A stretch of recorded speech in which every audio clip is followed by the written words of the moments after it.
28 जुलाई 1936 को बीकानेर में जन्मे डॉक्टर प्रेमचंद गोस्वामी उन बिरले लोगों में से एक हैं जिनके लिए अभिव्यक्ति भी अहम है तो अभिव्यक्ति के माध्यम भी अहम है। हिंदी साहित्य में एमए पीएचडी कर चुके डॉक्टर गोस्वामी न साहित्य के मामले में 19 है न ही चित्रकला में 19 हैं। दोनों ही क्षेत्रों में अपनी विशिष्ट पहचान बना चुके डॉक्टर प्रेमचंद गोस्वामी के मुताबिक साहित्य और कला चोली दामन की तरह है और दोनों ही माध्यम ऐसी संतुष्टि देते हैं कि उसे शब्द में बयां कर पाना आसान काम नहीं। साहित्य और कला दोनों ही एक दूसरे के अंतर निर्भर हैं, इसलिए ये मानना कि किस कला से विशेष संतुष्टि मिली ये तो ठीक नहीं होगा।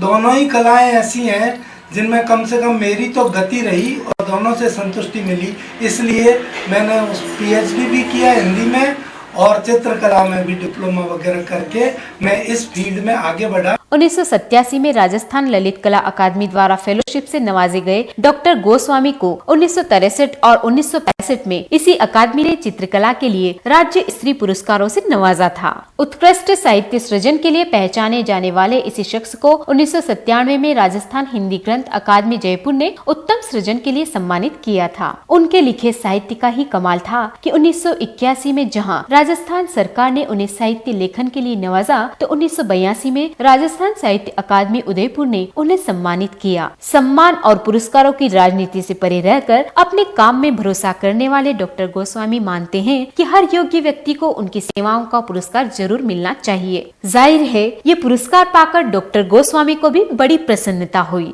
इस तरह की राज्य सरकार द्वारा इस तरह की मान्यता प्राप्त होना और ललित कला एकेडमी द्वारा उच्च स्तरीय पुरस्कार प्राप्त करना मेरे लिए वाकई गौरव की बात तो थी, लेकिन अंदर ही अंदर मुझे इस बात की प्रसन्नता भी थी जैसी कि किसी भी कलाकार को, लेखक को हो सकती है कि वो अपने किए हुए काम का एप्रिशिएशन चाहता है, अपने काम की स्वीकृति चाहता है। तो उसकी काम की स्वीकृति यही है कि उसको पुरस्कृत किया जाए या सम्मानित किया जाए।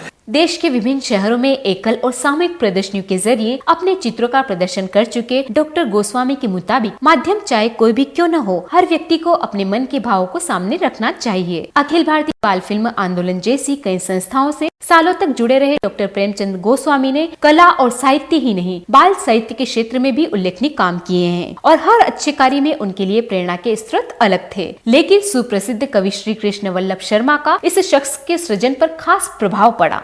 बढ़ती उम्र के बाद भी डॉक्टर गोस्वामी थके नहीं हैं, बल्कि उम्र के साथ साथ उनका सृजन भी बढ़ता जा रहा है। देश के कई प्रमुख स्थानों पर लगी डॉक्टर प्रेमचंद गोस्वामी की कृतियां तो उनके सृजन की मुख गवाह है ही, उनके द्वारा लिखी गई पुस्तकें भी इस हकीकत का प्रमाण है कि अभिव्यक्ति किसी एक माध्यम की गुलाम नहीं होती। हाँ, माहौल जरूर व्यक्ति को माध्यम की ओर प्रेरित करता है।